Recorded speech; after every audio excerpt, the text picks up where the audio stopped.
Merci beaucoup. Monsieur le Président de l'Assemblée nationale, Monsieur le Premier ministre, Mesdames, Messieurs les ministres d'État, Mesdames et Messieurs les ministres, Excellences, Mesdames, Messieurs les ambassadeurs, honorables députés, hauts conseillers et membres du Conseil économique, social et environnemental, distingués invités, Monsieur le secrétaire général adjoint de l'OCI, cher Tariq, Assalamu alaikum wa rahmatullahi wa barakatuh. Le Sénégal est heureux d'accueillir à nouveau la réunion du comité permanent pour l'information et les affaires culturelles de l'Organisation de coopération islamique que notre pays a l'honneur de présider. Je souhaite la bienvenue et un agréable séjour à nos hôtes, frères et sœurs de la Oumma ici présents. La tenue de cette session du COMIAC marque notre engagement renouvelé dans la défense des idéaux que nous partageons, dont la cause palestinienne. Nous sommes tous préoccupés par la tragédie insoutenable qui fait suite à la reprise des hostilités dans le conflit israélo-palestinien. En sa qualité de président du Comité des Nations Unies pour l'exercice des droits inaliénables du peuple palestinien, le Sénégal appelle à nouveau à la désescalade et au respect du droit international humanitaire. Il ne peut y avoir de solution militaire à ce conflit meurtrier. Je réitère notre attachement à son règlement pacifique, conformément à l'objectif fixé par les résolutions pertinentes des Nations Unies, de deux États indépendants et souverains, Israël et Palestine, vivant chacun à l'intérieur de frontières sûres et internationalement reconnues. Je dois également redire ici notre ferme condamnation de l'islamophobie, marquée ces derniers temps par des autodafés du Saint-Coran. Ces actes abjects et provocateurs ne font d'ailleurs que raviver en chaque musulman sa foi dans les valeurs de sa religion. Au demeurant, Allah subhanahu wa ta'ala a déjà donné la meilleure réponse dans la sourate 15 Al-Hajr, verset 9, je le cite, « En vérité, c'est nous qui avons fait descendre le Coran, et c'est nous qui en sommes le protecteur. » Fin de citation. Mesdames et Messieurs, le thème de cette session qui porte sur le rôle de la jeunesse musulmane dans la promotion des valeurs islamiques de paix, de solidarité et de tolérance nous interpelle au plus haut point. Ce thème nous interpelle parce que la jeunesse est de loin la composante majoritaire de la Oumma islamique, son espérance et son avenir. D'où la responsabilité qui nous incombe de préparer notre jeunesse à acquérir les moyens de ses ambitions pour le futur. Nos défis sont nombreux. Ils résident dans la pauvreté et les inégalités sociales, dans l'ignorance qui affecte encore des pans entiers de nos sociétés, dans le déficit en matière de développement pour nombre de nos pays et dans les rhétoriques obscurantistes et populistes qui font le lit de l'extrémisme violent. S'y ajoute que l'explosion sans précédent de l'Internet et des réseaux sociaux expose notre jeunesse à des influences extérieures négatives que les familles, les communautés et les États peinent à cerner et à contrôler. Pour autant, nous ne pouvons pas et nous ne devons pas baisser les bras. Dans une société dominée par le savoir et le savoir-faire, nous devons continuer à investir massivement dans l'éducation et la formation pour préparer nos jeunes à une vie active et une intégration sociale réussie. La formation au métier, au-delà de l'apprentissage théorique, me paraît fondamentale à cet égard.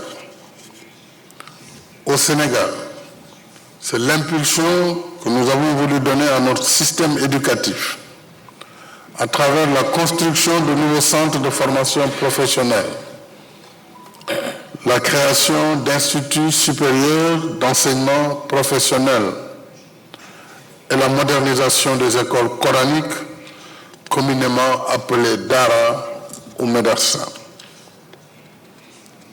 Et pour la première fois, j'ai décidé que le budget national va financer les Dara dans le cadre de l'éducation pour tous. Il est important à cet effet que la formation spirituelle des jeunes soit accompagnée par l'apprentissage de métiers qui leur ouvrent des opportunités d'emploi ou de création d'activités génératrices de revenus. L'OCI et les États membres devraient certainement faire plus dans ce domaine et dans celui de la diffusion de nos valeurs de culture et de civilisation, y compris l'échange d'expériences sur les meilleures pratiques. En outre, j'exhorte les pays membres de l'OCI à soutenir davantage l'Organisation du monde islamique pour l'éducation, les sciences et la culture, l'ICESCO, et le Centre de recherche économique, sociale et de formation pour les pays islamiques, afin qu'ils jouent pleinement leur rôle dans la production et la diffusion de contenus sur les valeurs de culture et de civilisation islamique. Cet effort de communication est vital. Dans un monde où l'opinion, la culture et les comportements sont façonnés par ceux qui maîtrisent les moyens de diffusion des images et des idées.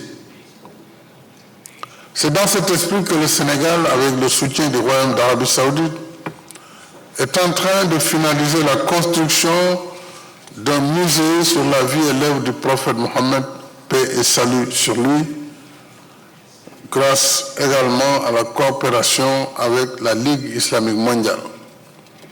Je renouvelle mes remerciements aux serviteurs des deux saintes mosquées, Majesté le roi Salman Ben Abdelaziz Al Saoud et son Altesse royale, le prince héritier Mohamed Ben Salman, pour leur appui à la réalisation de cette œuvre, qui est d'ailleurs présente à Médinatoul Mounawwar, sur toute la vie et sur toute l'œuvre du prophète Mohammed sallallahu alayhi wa sallam. Il est important que la Oumma continue de faire connaître les valeurs authentiques de l'islam, religion du juste milieu, qui prône la modération, le savoir, le savoir-faire, le savoir-être et la coexistence pacifique.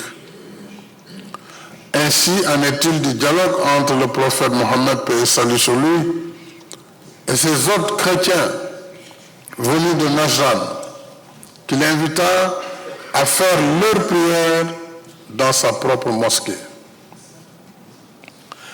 Ainsi en est-il également de la charte de Médine de 622, qui reconnaissait aux différentes communautés religieuses de la ville des droits et libertés individuels et collectifs. Rappelons également qu'aux heures difficiles de l'islam, à la Mecque, c'est auprès d'un roi chrétien d'Abyssinie qu'une partie de la petite communauté musulmane mecquoise trouva asile et protection.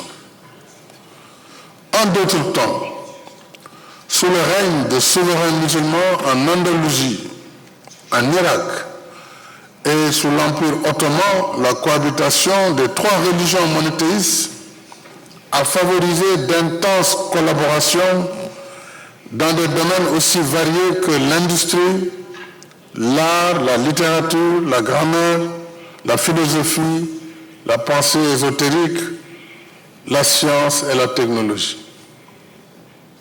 Comme le rappelle le professeur Souleymane Bachir Diagne du Sénégal dans son excellent ouvrage « Comment philosopher en islam », le monde musulman a toujours contribué à la pensée intellectuelle et aux découvertes scientifiques à travers les âges. Il en est ainsi des œuvres d'Al-Ghazali et d'Ibn Rushd, qui est connu sous le nom d'Averroès, qui ont influencé, comme on le sait, la philosophie universelle. L'ouvrage d'Ibn Sina, Al-Qanun, connu également sous le nom d'Avicenne, a servi pendant de plusieurs siècles d'œuvres de référence en médecine. Le célèbre mathématicien Al-Khawarizmi, qui est précurseur de l'algèbre, grâce à son ouvrage majeur intitulé « Abrégé du calcul par la restauration et la comparaison ». C'est d'ailleurs son nom latinisé qui a donné naissance au mot algorithme. On peut aussi citer les Baïd al-Hikma, Maison de la sagesse de Bagdad, les manuscrits de Tombouctou au Mali, de Chinguetti en Mauritanie, de l'université islamique de Pire Sanakho, ici au Sénégal, une des plus anciennes universités d'Afrique au sud du Sahara. On pourrait multiplier les exemples de foyers du savoir dans l'espace de la Oumma. C'est dire que le monde musulman, sa jeunesse en particulier, ne manque pas de repères qui orientent la pensée et l'action éclairée. Restons donc mobilisés, chers frères et sœurs, en islam, afin de déconstruire les préjugés et les idées reçues et faire en sorte que le présent et le futur ne soient pas décidés en notre absence et à nos dépens. Je déclare sur ce mot ouvert les travaux de la 12e session du comité permanent de l'OCI pour l'information et les affaires culturelles. Assalamu alaikum wa rahmatullah wa barakatuh.